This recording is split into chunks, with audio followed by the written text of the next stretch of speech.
को police station बुलाकर पूछताछ करने के लिए हमारे पास डीजीपी साहब के ऑर्डर है। देखिए, हम उस लड़की को जानते जरूर थे, लेकिन उसके मर्डर में सवाल हम करेंगे प्रद्युमन जी, आपको सिर्फ जवाब देना है। इंस्पेक्टर, हम आपके बताए हुए टाइम पर आ जाएंगे, लेकिन आपसे एक रिक्वेस्ट है, आपको जो कुछ भी मिला है प्लीज़ मीडिया में उसे लीक मत कीजिएगा। आप बिल्कुल बेफिक्र रहिए दशरथ जी, हमें वीडियो मीडिया में लीक करने का कोई शौक नहीं, हमें बस रश्मि के मर्डर केस से मतलब है।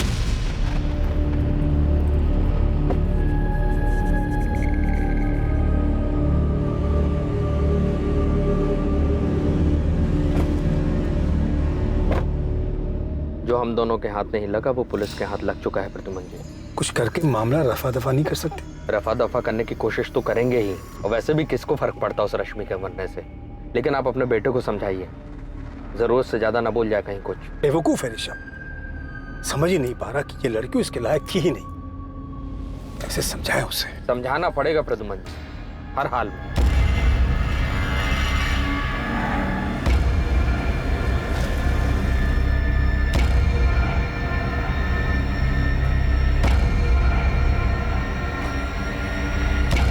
परितोष मिश्रा, आपने रश्मि पांडे मर्डर के बारे में तो सुन ही लिया होगा। 3 साल पहले का किस्सा खुद निकाला होगा आपने। अब आप हम तक पहुंचे हमसे ये पूछने के लिए कि क्या हमने रश्मि पांडे को मारा है या नहीं, राइट? तो बताइए, मारा है आपने रश्मि को? उसने खुद ही ने अपने मौत की दावत दी होगी। मौत के कुएं में खतरनाक खेल खेलने की फितरत थी उसकी। कैसे बताएंगे आप? ये हम कैसे बता सकते हैं? तो फिर तुम्हें कैसे पता चला कि रश्मि काला जादू करती थी? यूं ही हवा से खबर निकाला तुमने? दिखता था मैडम, वो कैसे क्लाइंट से डील करती थी, सब कुछ साफ साफ दिखता था। और क्लाइंट से इन्वेस्टमेंट हासिल करने के लिए क्या क्या तिकड़म लगाती थी। विकास, तुम्हारे चाचा कुछ न कुछ तिकड़म लगा के तुम्हें और तुम्हारी माँ को चूना लगाएंगे। तुम अपने चाचा को जानते हो, वो इतने सीधे आदमी तो है नहीं जिसने तुम्हारी माँ या रश्मि दीदी के लिए कभी कुछ सोचा हो। तो हम क्या करें सोनू? तुम अपने चाचा को कह दो कि वो तुम लोगों की जिंदगी में दखल ना दे। तुम उनसे कह दो कि अब सब कुछ तुम ही संभाल लोगे। तुम पर हुक्म चलाने के लिए अब रश्मि दीदी तो है नहीं, तो अब तुम्हें हर चीज का उपाय खुद ही ढूंढना होगा। 29 वर्षीय रश्मि पांडे, जिसकी हत्या कर दी गई थी, एक बहुत ही साधारण परिवार की लड़की थी। वो इतने सारे लोगों के साथ इतनी सारी चीजों में कैसे उलझ गई थी? हर किसी के साथ उसकी एक अनसुलझी कहानी थी। हर किसी को उससे ईर्ष्या थी। कौन था इनमें से जो उसकी वजह से इतनी तकलीफ में था कि उसने गुस्से में आकर रश्मि पांडे को मारने का मन बना लिया?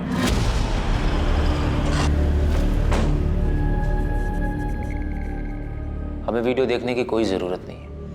हम जानते हैं हमारे पिता रश्मि किस हद तक जा सकते थे। तो फिर बताओ मुझे, क्या कर रही थी रश्मि, और क्या कर रहे थे तुम, और क्या कर रहे थे तुम्हारे फादर प्रद्युमन चौधरी, और क्या कर रहे थे उनके राइवल दशरथ लाल?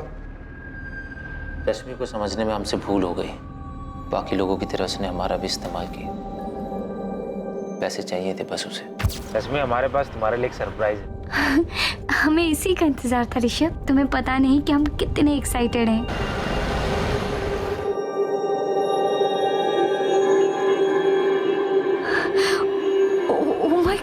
ऋषभ, ऋषभ, ये तो डायमंड है। डायमंड ही है, सिर्फ तुम्हारे लिए। और इससे भी बड़ा सरप्राइज है मेरे पास। शादी करोगे मुझसे? पापा मम्मी, ये रश्मि पांडे है। नमस्ते। हम इनसे शादी करना चाहते हैं। तुम करते क्या हो रश्मि? हम एक इन्वेस्टमेंट कंसल्टेंसी एजेंसी में काम करते हैं सर, और हम वहाँ के सेल्स मैनेजर हैं। और सबसे ज्यादा सक्सेसफुल भी। और तुम्हारे माता पिता क्या करते हैं? तुम रश्मि से शादी करना चाहते थे, लेकिन ये बात हमें ना तो रश्मि की माँ ने बताई, ना ही उसके चाचा ने, और ना ही उसकी फ्रेंड सुप्रिया ने। कोई आपको क्यों बताता? रश्मि ने तो अपनी माँ को खुद बताया था कि उसने हमारा इस्तेमाल हमारे पिता तक पहुंचने के लिए किया है। लेकिन किस लिए पहुंचना चाहती थी वो तुम्हारे पिता तक? क्या लेना देना था उसका उनके साथ? वही जो परितोष मिश्रा के साथ लेना देना था। खुशहाल परिवार था हमारा, बीवी थी, बच्ची, सब कुछ अच्छा चल रहा था। हमसे ही गलती हो गई। परितोष, आज के बाद जी और हमसे मिलने की कोशिश भी मत करना, तुम समझे? गीता प्लीज प्लीज प्लीज मेरी बात सुनो, ऐसे छोड़ के हमारी जिंदगी से दूर रहो परितोष। हमने डिवोर्स के लिए केस फाइल कर दिया है, अब तो बस एलिमोनी देने के लिए तैयार रहना। अब तुमसे हमारा कोई लेना देना नहीं है। अरे जिया बेटा, गीता गीता प्लीज हमारी बात सुनो। गीता सर, गीता, उस लड़की रश्मि के चक्कर में पड़ने का अंजाम हम आज तक भुगत रहे। क्या कुछ नहीं दिया हमने रश्मि को। जाहिर है आप दो जिंदगियां एक साथ जो जी रहे थे। बिल्कुल सही कहा सर आपने, हम दो जिंदगियां एक साथ जी रहे थे, लेकिन हमें नहीं पता था कि बिल्कुल सही कहा सर आपने, हम दो जिंदगियां एक साथ जी रहे थे, लेकिन हमें नहीं पता था कि रश्मि के भी दो दो रूप थे। जब हम उसे पहली बार मिले थे, वो एक छोटी सी एजेंसी में एक इन्वेस्टमेंट कंसल्टेंट थी। उसके काम करने के जज्बे को देखकर हमने उन क्लाइंट्स को दिलवाने में उसकी मदद की जिनको हम अपने काम की वजह से जानते थे।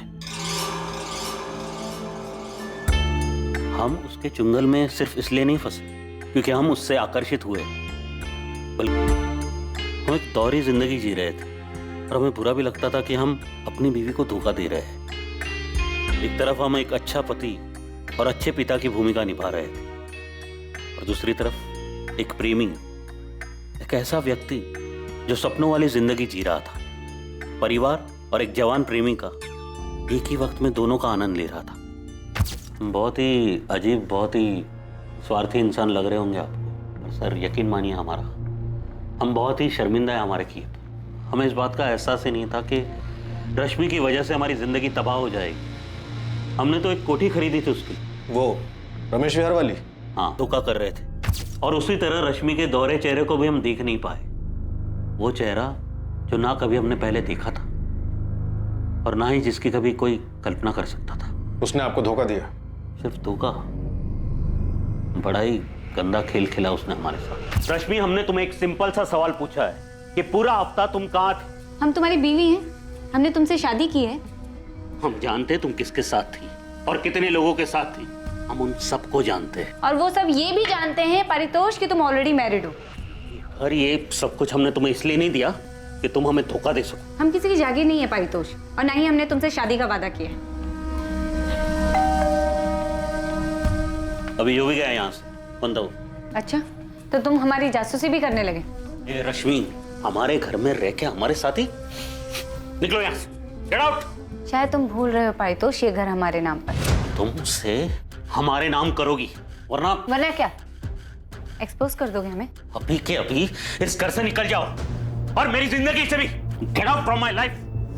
काम डाउन परितोष, सिर्फ 2 करोड़ रुपए, उसके बाद हम तुम्हारी जिंदगी में कभी नहीं आएंगे, प्रॉमिस।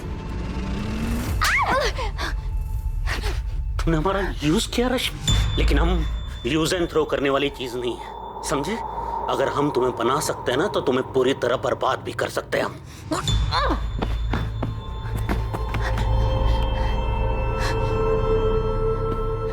अब मारो, हम मारो परितोष, मारो ना।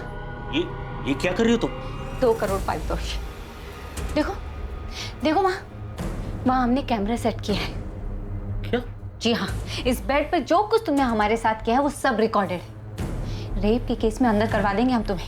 इस्तेमाल किया है तुमने हमारा परितोष, शादी के नाम पे धोखा दिया है हमें। ये घर भी तुमने हमें बेवकूफ बनाने के लिए हमारे नाम पर किया है। ये वीडियो हम पुलिस और मीडिया को दे देंगे, फिर देखते हैं कौन किसको बर्बाद करता है। 2 करोड़ परितोष, 2 करोड़, वरना हम ये वीडियो वायरल कर देंगे। तुम्हें पता भी नहीं परितोष कि जो हम चाहते हैं उसे पाने के लिए क्या क्या कर सकते हैं। हाँ, रश्मि सब कुछ रिकॉर्ड करती थी, सब कुछ पहले से प्लान किया हुआ था उसने। बहुत ही शातिर लड़की थी। तो आप कौन से संत हो? नहीं सर, हम संत नहीं, बहुत बड़े चंट हैं। लेकिन इस बात की उसे खबर नहीं थी कि हम क्या क्या कर सकते थे। इससे पहले कि वो ब्लैकमेल करके 2 करोड़ मुझसे मांगती, मैंने उसकी सारी बातें अपने मोबाइल में रिकॉर्ड कर रखी। वो हमें मात दे इससे पहले हमने उसे मात दे। रश्मि, तुम हमें इस तरह ब्लैकमेल नहीं कर सकती। अगर तुम चाहते हो कि हम तुम्हें ब्लैकमेल ना करें तो परितोष 2 करोड़ दे दो। तुम्हारे पास कल तक का टाइम है। अगर कल तक 2 करोड़ नहीं दिए तो हम तुम्हारे खिलाफ रेप केस कर देंगे और मीडिया को फुटेज दे देंगे। ये सरासर ब्लैकमेल है रश्मि। ये तो तुमको करना ही पड़ेगा। तुम हमें 2 करोड़ दो और हम दोबारा तुम्हारी जिंदगी में कभी नहीं आए। किस आधार पर आपने हमें गिरफ्तार किया सर? उस आदमी ने हमारा इस्तेमाल किया, शादी के नाम पर झूठा वादा करके फिजिकल रिलेशन बनाए, धोखा दिया हमें, और उस परितोष के खिलाफ रेप केस दर्ज करने के बजाय आप हमें पूछताछ के लिए लेकर आए। तुम्हारे ब्लैकमेल के सारे कॉल रिकॉर्डिंग परितोष के पास है। तुम्हें क्या लगा था अपने वीडियो की रिकॉर्डिंग के जरिए उसे फंसा दोगे? लेकिन उसे धमकाने और ब्लैकमेल के जुर्म में तुम गिरफ्तार हो। क्या बकवास है ये? गलत किया उसने हमारे साथ। हम परितोष के खिलाफ रेप का केस फाइल करेंगे। सर कहाँ जा रहे हो आप? सर सुनिए तो। सर हम उसे कोर्ट तक घसीट कर लेकर आएंगे, उसकी वीडियो वायरल कर देंगे, उसकी मदद करने और हमारे साथ जबरदस्ती करने के लिए हम आपके खिलाफ भी केस दर्ज करेंगे। रश्मि ने जो किया हमारे साथ, उससे हमारी जिंदगी, हमारा परिवार, सब कुछ तबाह हो गया। 7 अक्टूबर की रात को आप कहाँ थे? घर पर थे। अकेले शराब पी रहे थे, जो रोज पीते हैं हम ऑफिस से आने के बाद। हमारी बात मानिए सर, वो बहुत ही शातिर थी और हम यकीन के साथ कह सकते हैं कि उसको उसी की तरह किसी ने बड़े शातिर अंदाज में फंसाकर मार डाला होगा। बहुत ही चालाक समझती थी खुद को, ओवर कॉन्फिडेंट। यही उसकी सबसे बड़ी गलती थी। रश्मि से प्यार करते थे, लेकिन जब हमें पता चला वो हर चीज में हेरा फेरी करती है, उसकी नजर में रिश्तों की कोई अहमियत नहीं थी, तब हमने रिश्ता तोड़ दिया। ये हमें बहुत जल्द पता चल जाएगा कि तुम्हारा ये दर्द था या गुस्सा जिसकी वजह से तुमने रश्मि का मर्डर कर दिया। रश्मि की हत्या से पहले उसके फोन की लास्ट लोकेशन वीआईपी इनक्लेव थी। वीआईपी इनक्लेव जहां पर तुम्हारा घर है और तुम्हारे पिता के राइवल दशरथ लाल का भी। जब हमें पता चला कि उसके संबंध हमारे पिता के साथ थे, हम उसे पूरी तरह चोट पहुंचाना चाहते थे, लेकिन हमें कभी समझ में नहीं आया कि रश्मि अपनी जिंदगी के साथ चाहती क्या थी। पता नहीं हम उसके पीछे पड़कर अपनी जिंदगी क्यों 3 महीने के लिए एक्सटॉर्शन के केस में जेल गई थी। इधर ऋषभ के साथ शादी करने वाली थी और उधर ऋषभ के फादर प्रद्युमन और प्रद्युमन के राइवल दशरथ लाल के साथ अलग ही गुल खिला रही थी। और उससे पहले परितोष मिश्रा के साथ। ऐसा कैसे कि उसकी माँ, भाई, चाचा को इस बारे में कुछ पता ही नहीं था? क्या ये मुमकिन हो सकता है? कल्याणी, हमने विकास से बात कर ली है। हम लोग बहुत आराम से इसका हल ढूंढ लेंगे। अगर रश्मि ने मनोज और भरत के साथ में कोई धोखाधड़ी की है, वो भी हम संभाल लेंगे। तुम बेफिक्र रहो। क्या रश्मि पांडे की हत्या का मकसद उसका इस तरह लोगों से पैसे हथियाने को रोकना था, या किसी को रश्मि के काम करने के तौर तरीकों से जलन थी जो उनकी कामयाबी के रास्ते का कांटा बन रहे थे? रश्मि एक खतरनाक खेल खेल रही थी। आखिर वो कौन था जिसके रास्ते की रुकावट बन गई थी रश्मि? हम इस बात से इनकार नहीं करेंगे कि रश्मि हमें परेशान कर रही थी और हमने ये बात कभी छुपाई भी नहीं। वीरेंद्र सर से कई बार हमने इस बारे में बात की। मैम, हम ये भी जानते हैं कि रश्मि ब्लैकमेलिंग के केस में एक बार अंदर जा चुकी है और हमें इस बात पे पूरा भरोसा है कि रश्मि अपनी बॉडी का इस्तेमाल करती थी और क्लाइंट से इन्वेस्टमेंट लाती थी, सारे बड़े बड़े क्लाइंट्स। लेकिन वो क्लाइंट्स रश्मि के लिए सिर्फ क्लाइंट्स नहीं थे, वो कुछ और भी थे। पायल, हमने तुम्हारे ऑफिस कलीग ध्रुव से बात की क्योंकि हमने ये कहा था कि रश्मि की लाश पानी के ऊपर आ गई वरना मिसिंग ही रह जाती। अगर आपको लगता है कि ऐसा कहने से हम रश्मि के मर्डर में इन्वॉल्व है या हमने उसका मर्डर करवाया है, तो माफ कीजिए। हमने ये बात सिर्फ इसलिए की क्योंकि ये बात साफ है, जो भी रश्मि का हत्यारा था उसने बॉडी के साथ पत्थर इसलिए बांधा था क्योंकि वो नहीं चाहता था कि लाश पानी के ऊपर आ जाए। तो फिर रश्मि का मर्डर किसने किया पायल? मैम, हमने आपसे पहले भी कहा था, हम मानते हैं हम रश्मि को पसंद नहीं करते थे, जलते थे उससे, लेकिन इसका ये मतलब नहीं कि हम इस हद तक गिर जाए कि उसका मर्डर ही करवा दें। लेकिन रश्मि मर्डर करने के बारे में सोच सकती थी, उसकी ऐसी हरकतों की वजह से उसका मर्डर हुआ होगा। कर्मा मैम, कर्मा। जावेद, कुछ हाथ लगा? एक बाबा है, अपने आप को काली बाबा बोलता है। उसके पास जाती थी क्या रश्मि पांडे? हाँ, मैंने ज़्यादा पूछताछ की नहीं क्योंकि उसको भनक लग जाती तो वो भाग जाता। कहाँ मिलेगा ये काली बाबा गोविंद? स्टेशन के पास वाले मार्केट एरिया मैडम, वहीं बैठा है। एड्रेस भेज रहा हूँ, अभी भी वहीं मिलेगा ये बाबा। जो बात थी हम साफ साफ बता रहे हैं।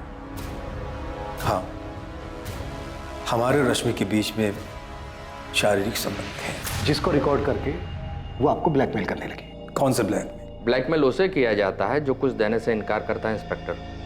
वैसे हमको पहले से पता था कि वो लड़की रिकॉर्डिंग करती है। तो आपको लॉकर के बारे में भी पता होगा? नहीं, हमको किसी लॉकर के बारे में कुछ पता नहीं था, लेकिन उस लड़की ने पारितोष मिश्रा के साथ जो किया वो भी हमको पता था। अब आप खुद सोचिए कि इतना सब जानने के बाद भी बिना बैकग्राउंड चेक किए हम उसके पास जाते। बैकग्राउंड चेक करने के बाद भी आपने उसको अपने साथ बेडरूम में वीडियो बनाने दिया? प्रद्युमन जी, चुपचाप आप रश्मि पांडे को पैसे देते रहे और बदले में आपने उससे वीडियो रिकॉर्डिंग की मांग नहीं की। मांग इसलिए नहीं की क्योंकि हम जानते थे कि वो इसका हमारे खिलाफ इस्तेमाल नहीं करेगी। क्यों? उसने ऐसी गारंटी दी थी आपको? देखिए क्या है, उसे जो पैसे चाहिए होते थे हम उसे दे देते थे, इसलिए हम जानते थे कि वो बस वीडियो रिकॉर्डिंग करके रखती थी, उसका इस्तेमाल नहीं करते थे। देखिए, हम एक बात साफ साफ बता देते, हाँ, रश्मि को पैसा देने का सिलसिला ब्लैकमेलिंग के बाद ही शुरू हुआ था। जब आपको पता ही नहीं था कि वो वीडियो रिकॉर्ड करके पता नहीं था कि उसने रिकॉर्डिंग की थी। अच्छा, तो इस रिकॉर्डिंग के जरिए तुम हमें ब्लैकमेल करना चाहती हो? नहीं। तो रिकॉर्डिंग क्यों करी और किसके कहने पर करी? खुद की मर्जी से। इरादा क्या है तुम्हारा? जो कुछ हमें चाहिए उसको पाना चाहते हैं दशरथ जी। क्या पाना चाहती हो?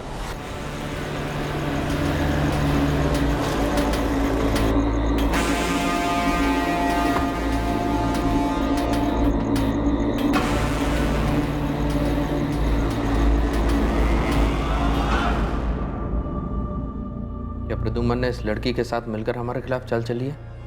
हमें एक दिन भी नहीं लगा ये पता करने में कि प्रद्युमन ही है जो रश्मि को हमारे खिलाफ इस्तेमाल कर रहा है। और वो आप दोनों के लिए सरदर्द बन गई, राइट? बेवकूफ़ है हमारा बेटा। उस लड़की के बारे में कुछ जाने बगैर ही उसने उसे डायमंड रिंग दे दी। पर हमें रश्मि के बारे में पता करने में ज़रा सा भी वक्त नहीं लगा। वो किस तरह की लड़की है, उसका पास क्या है। हम उसके पास सिर्फ इसलिए गए थे ताकि जान सके कि उसका इरादा क्या है। और उसने बस ऐसे ही आपकी वीडियो बना ली। तुम मेरे बेटे के पीछे क्यों पड़ी हो? जाहिर है उसे शादी तो करना चाहती नहीं। तो और क्या हो सकता है सर? क्या ऋषभ को पता है कि तुम एक्सटॉर्शन के केस में कई महीने जेल में बिता चुके हो? अभी बात तुम ऋषभ को बताओगी या हमें बताना पड़ेगा? तो आप यही चाहते हैं ना कि हम आपके बेटे को छोड़ दें? स्मार्ट हो रश्मि और जल्दी समझ गए। बिल्कुल सही कहा आपने। ऋषभ हमसे प्यार करता है, लेकिन हम ऋषभ से शादी करना चाहते हैं। यहाँ बिल्कुल गलत है।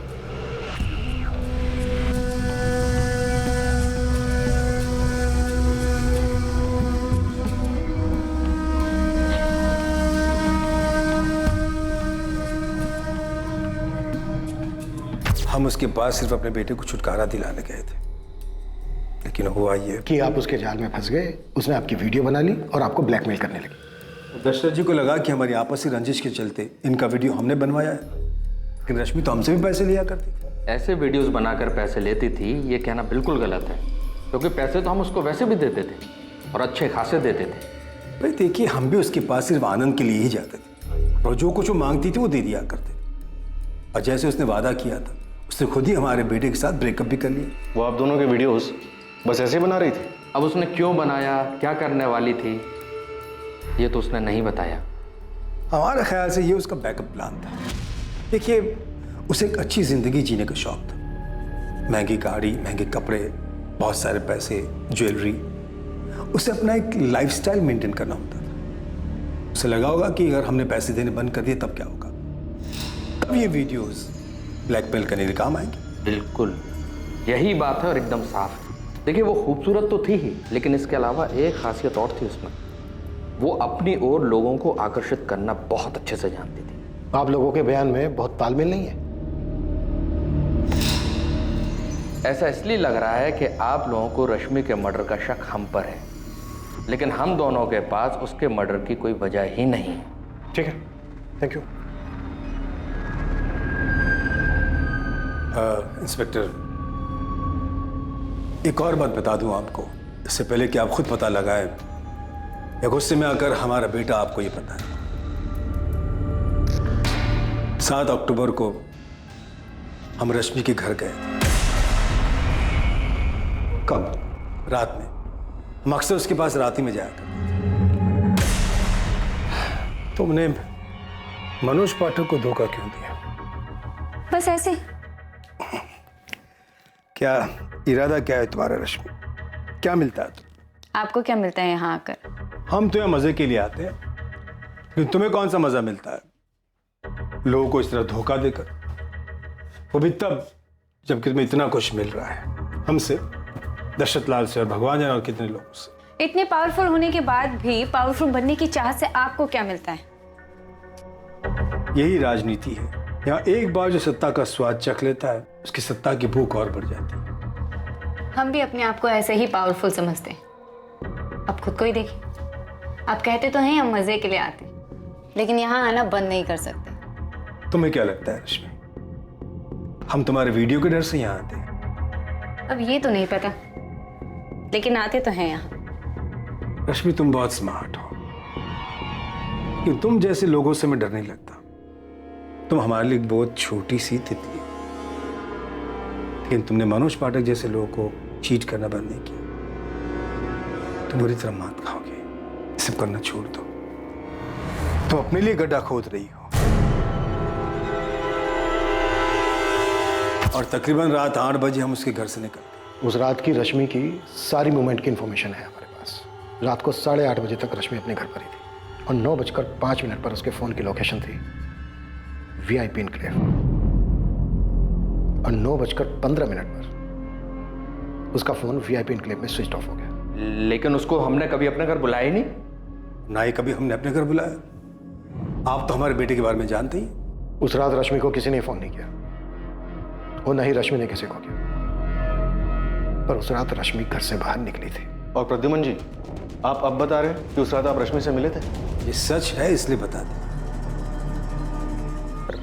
अपनी जान छुड़ा रहे हैं? भाई देखिए क्या है, ऋषभ हम पे नजर रख रहा था, उसने हमें देखा था वहां, तो फिर इस बात को छुपाने का कोई मतलब ही नहीं था। प्रद्युमन जी, आपका बेटा उस लड़की के इश्क में था, उसकी आपसे नाराजगी की वजह से कहीं ऐसा तो नहीं कि आपके वहां से निकल जाने के बाद रश्मि को लेकर निकला और जानबूझकर हमारे घरों की लोकेशन की तरफ गया ताकि हम दोनों को फंसा सके? हो सकता है ऐसा। हमारे पापा तुम्हारे घर क्या कर रहे थे? हाँ छोड़ो हमारा ऋषभ, हमें दर्द हो रहा है। डर तो हमें भी हुआ था जब पापा ने हमें तुम्हारी बातें बताई। पारितोष मिश्रा वाली बात तुमने हमें क्यों नहीं बताई? पापा ने हमें ये भी बताया कि तुम हमसे शादी नहीं करना चाहती हो। हाँ, हम तुमसे शादी नहीं करना चाहते ऋषभ। तुमने हमारे साथ ऐसा क्यों किया? हमारे साथ ही क्यों? नहीं करना चाहते हम तुमसे शादी ऋषभ, और अगर जानना चाहते हो तो सुनो, तुम्हारे पापा का फिजिकल रिलेशन है हमारे साथ। तो रश्मि की last phone location VIP enclave में दिखा के या तो कोई प्रद्युमन और दशरथ इन दोनों पॉलिटिशियंस को फंसाने की कोशिश कर रहे हैं, या फिर ये दोनों को स्टोरी बना रहे हैं। ये भी पॉसिबल है कि ऋषभ रश्मि से अपना बदला और अपने पिता पर गुस्सा दोनों एक साथ निकाल रहा हो। I mean, एक तीर से दो निशाने। सर, मुझे लग रहा है कि हमें रश्मि के परिवार वालों से एक बार पूछताछ करनी चाहिए। उसके साथ लखनऊ में इतना कुछ हो गया और उन लोगों को कुछ पता ही नहीं।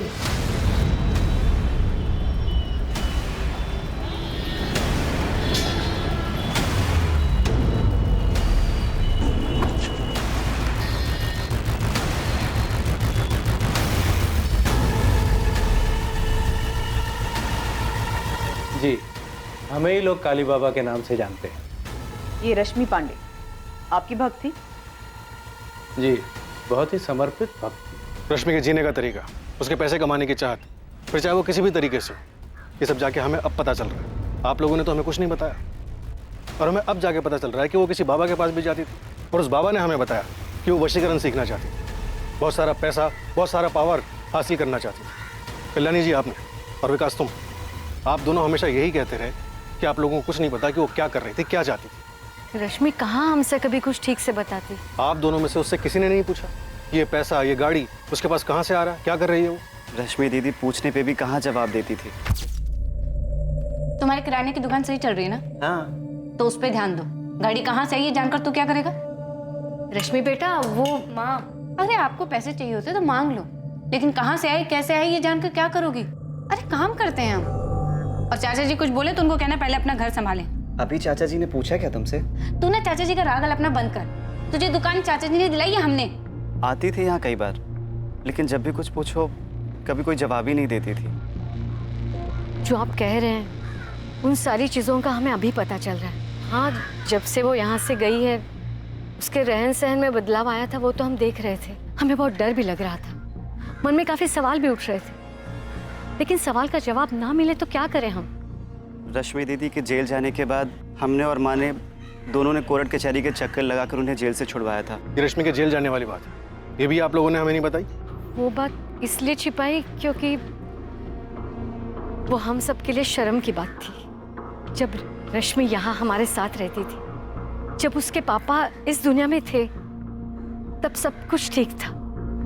जैसे वो शहर गई, बहुत बदल गई। उन्हें इतना गुरूर क्यों था और वो इतने पैसे और पावर का क्या करना चाहती थी, ये हमें नहीं पता साहब। रश्मि पांडे ने जिस बाबा की मदद ली थी, उस बाबा से पुलिस द्वारा की गई पूछताछ से कुछ हैरान कर देने वाले तथ्य सामने आने वाले थे। हर वो चीज जो रश्मि हासिल करना चाहती थी, वो रश्मि की तरह ही रहस्यमयी होती जा रही थी। ये भी एक रहस्य था कि उसकी हत्या कैसे हुई और किसने की उसकी हत्या। रश्मि को वो पावर्स किस लिए चाहिए थी? लोगों को अपने वश में करने के लिए। किन लोगों को वो अपने वश में करना चाहती थी? वो पॉलिटिशियन दशरथ लाल या प्रद्युमन चौधरी।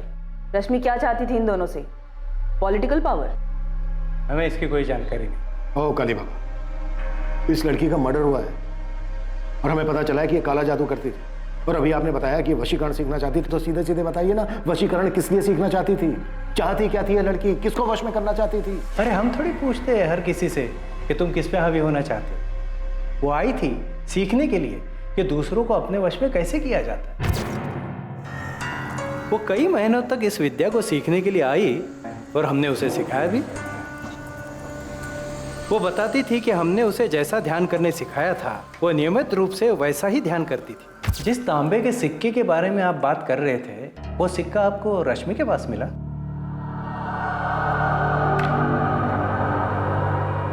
यही है वो सिक्का? ये यही है, हमने ही दिया था उसे। और ये विद्या सिखाने की हमने गुरु दक्षिणा भी ली थी। कितने पैसे लिए थे? 3 लाख।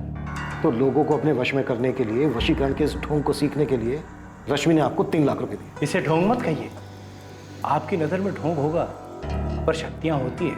अब आप खुद ही देख लीजिए, रश्मि के कत्ल की आप छानबीन कर रहे हैं लेकिन किसी नतीजे पे नहीं पहुंचे आप। आपको ऐसा नहीं लगता कि कोई व्यक्ति अपनी शक्तियों द्वारा आपको गोल गोल घुमा रहा है? ओ बाबा बस।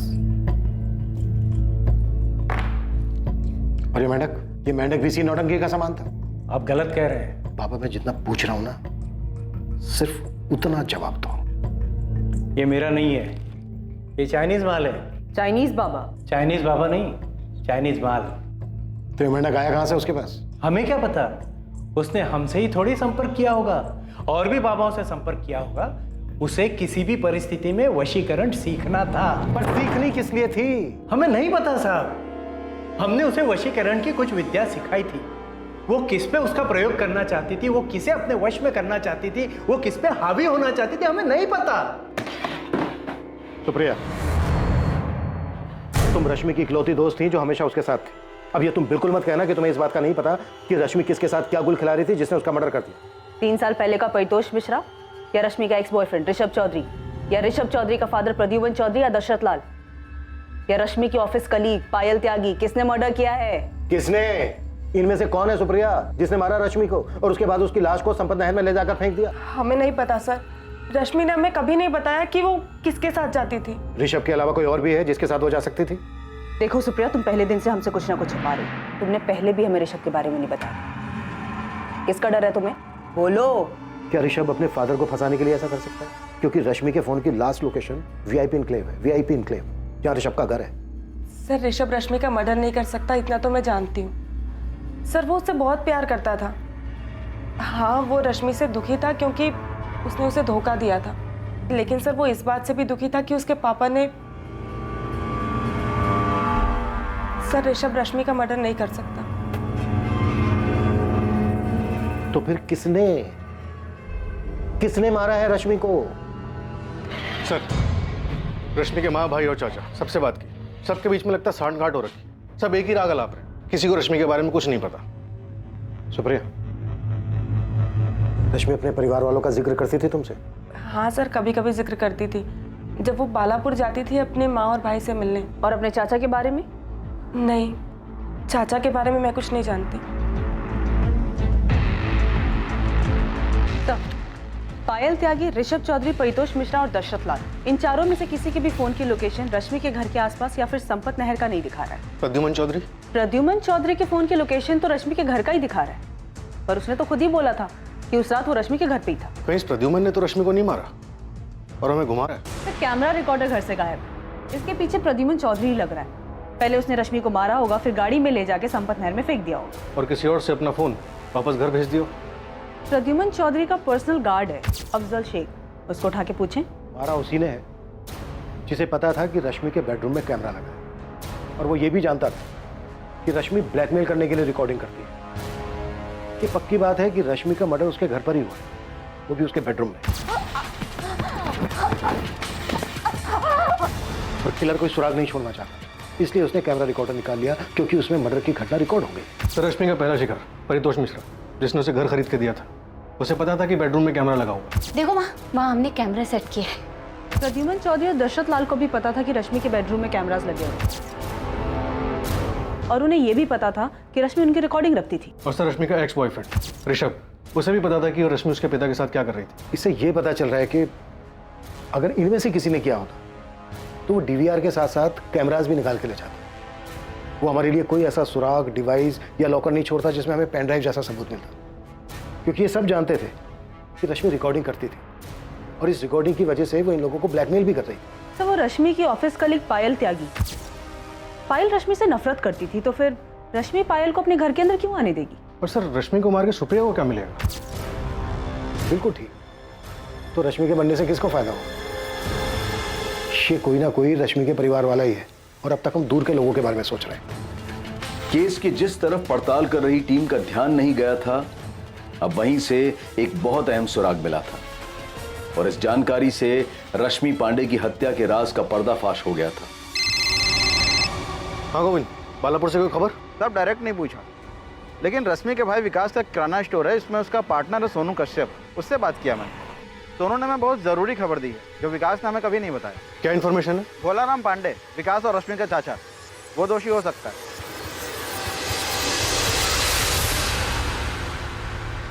हमें यहाँ इस तरह से लेकर क्यों आए हैं?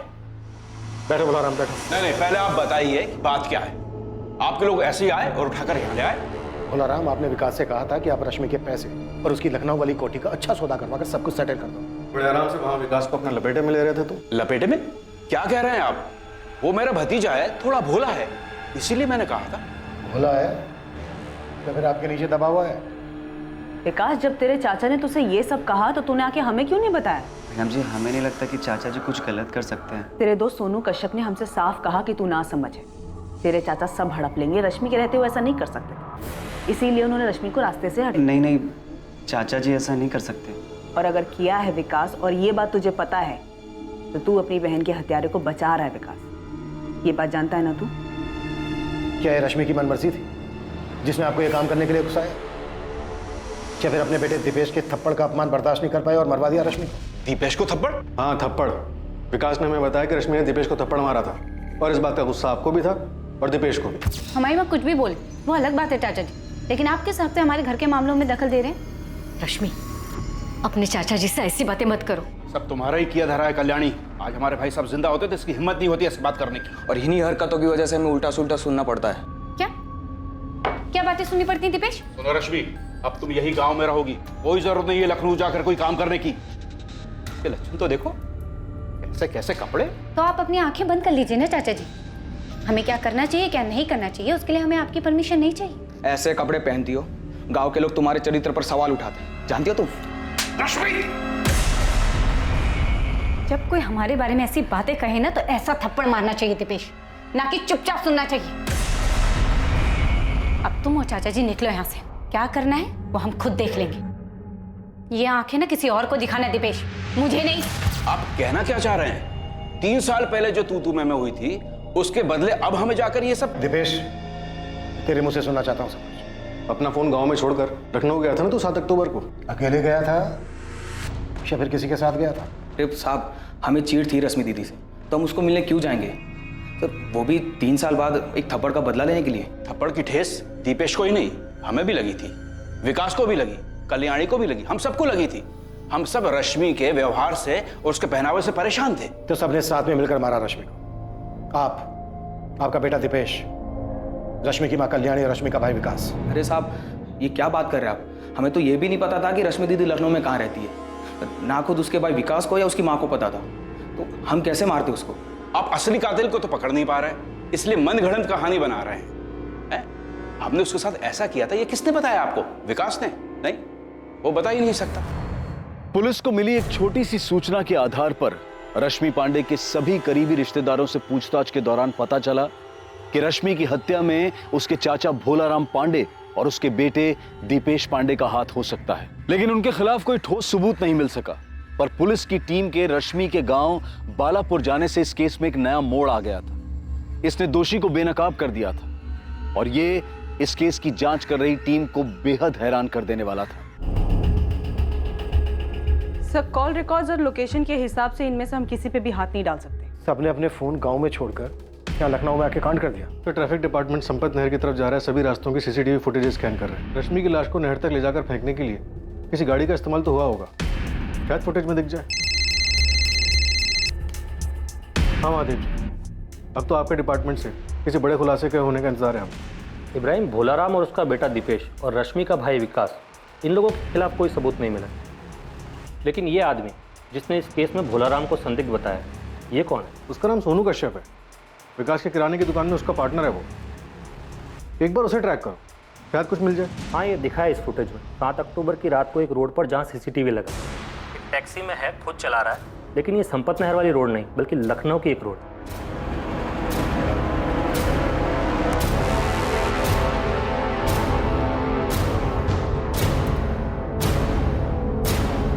ये तो सोनू ही है।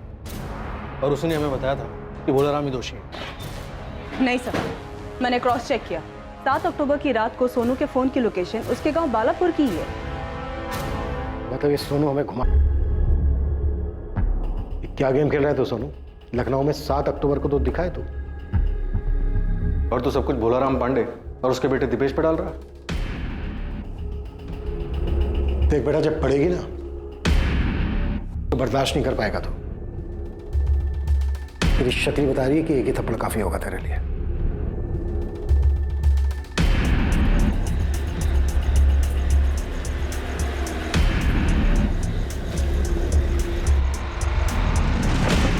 अभी रुक, अभी नहीं, थोड़ी देर इंतजार करना पड़ेगा। दीदी से मिलने कोई गया है।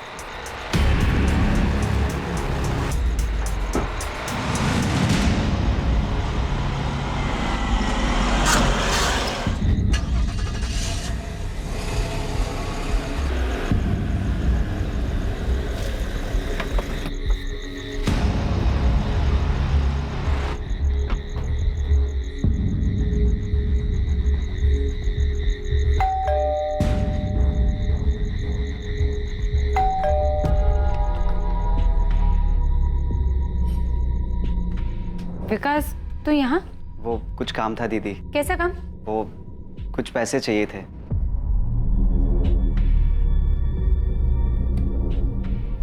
इसको क्यों लेके आए यहाँ?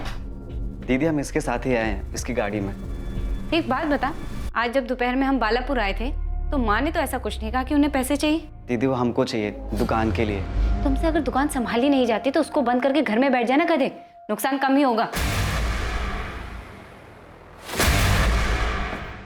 सुन, 5,000 नहीं दे सकती।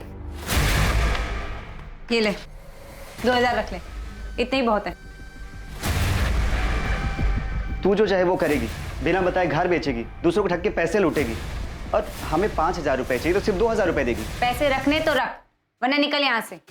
वैसे तेरी औकात इतने की भी नहीं, फिर भी दे रहे हैं ना।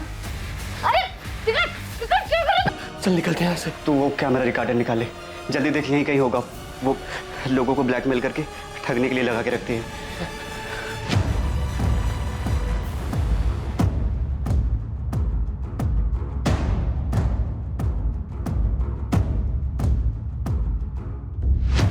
हमें पता था कि लखनऊ के रास्ते पर सीसीटीवी हो सकते हैं, इसीलिए विकास पीछे वाली सीट पर छुप गया।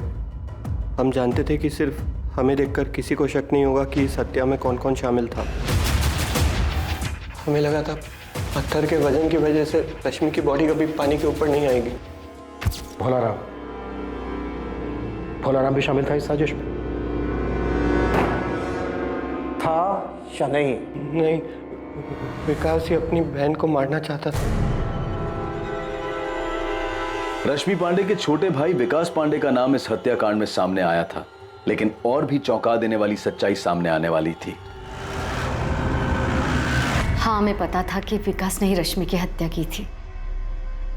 उसने हमें उसी रात बता दिया था जिस रात रश्मि की हत्या करने के बाद उसकी लाश को वो नहर में फेंक के आया था।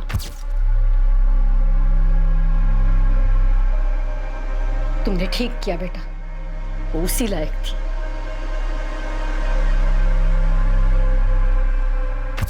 हमारे बेटे ने जिसकी हत्या की वो रश्मि अब वो थी ही नहीं जिसे हमने जन्म दिया था, पाल पोस के बड़ा किया था। बहुत झेल चुके थे उसको, बहुत बातें सुन चुके थे उसकी। माना कि वो गलत थी, पर क्या तब भी उसकी हत्या करना सही था? आपके लिए कहना आसान होगा साहब, लेकिन उसने जो किया, उसकी हरकतों को भुगतना हमारे लिए आसान नहीं था। चाचा जी और मुझे गाँव वालों के ताने सुनने पड़ते थे कि तुम्हारी दीदी ऐसी है, उसने ये किया। पर क्या कभी उसने तुम्हें कोई नुकसान पहुंचाया था? हाँ, नुकसान किया। वैसे उसको हमारी कुछ नहीं पड़ी थी, लेकिन जब खुद को जरूरत पड़ती थी तो हमें याद आते थे। और जब भी वो घर आती सबके साथ बहुत बुरा व्यवहार करती थी। चाचा जी, मैं, दीपेश, सबको बहुत खरी खोटी सुनाती थी। खुद तो सारे गलत काम करती थी, लेकिन हमें नाकारा, ढक्कन ये सब बुलाती थी। बोलती थी हम किसी काम के ही नहीं है, जो मुंह में आता था वो सब कुछ हमें बोल देती थी। सारी हदें पार कर चुकी थी और हमने उसे उसके किए की ही सजा दी। तुम कौन होते हो किसी को सजा देने वाले? तुम सिर्फ एक हत्यारे हो जिसने रश्मि की हत्या की है, और तुम्हारे साथ वो तुम्हारा पार्टनर सोनू और तुम्हारी माँ भी हत्यारे ही हैं। हाँ, हम हैं गुनहगार। रश्मि की हरकतों की सजा हम हर दिन भुगत रहे थे। कम से कम उसकी मनमानियों से छुटकारा तो मिल गया, और हमें जिस चीज से आजादी चाहिए थी वो हमें मिल गई है। रश्मि पांडे का भाई विकास पांडे, उसके पार्टनर सोनू कश्यप और रश्मि की मां कल्याणी पांडे को इस हत्या के लिए हिरासत में ले लिया गया। इस पूरी कहानी में किसके साथ धोखा हुआ? कोई इंसान कुछ भी पाने के लिए लोगों को धोखा दे सकता है। अपने स्वार्थ और कुछ भी पाने की जिद में वो अपने किसी भी गलत कदम को सही ठहरा सकता है, लेकिन ऐसा करके कोई इंसान कहां तक पहुंच सकता है? रश्मि की हत्या को उसके बुरे कर्मों की सजा बताकर इस अपराध को उचित नहीं ठहराया जा सकता। यह अपराध ही है। झूठ और फरेब इंसान को एक बहुत ही खतरनाक रास्ते पर ले जाता है, जहां वो सिर्फ अपने बारे में सोचता है और दूसरों के साथ वो कितना गलत करता है इस बात का उसे कोई फर्क नहीं पड़ता। लालच और स्वार्थ इंसान के देखने और समझने की क्षमता को खत्म कर देते हैं, जिसकी वजह से वो सही और गलत में फर्क नहीं कर पाता, और ये उसके लिए घातक साबित होता है। अब मैं अनूप सोनी आपसे विदा लेता हूं। अगले एपिसोड में रात 10:30 बजे आपसे फिर मुलाकात होगी एक और नए केस के साथ। और याद रखें, क्राइम और आपके बीच में सिर्फ इतना फर्क है कि आप कितने सतर्क हैं। सतर्क रहें, सुरक्षित रहें। जय हिंद।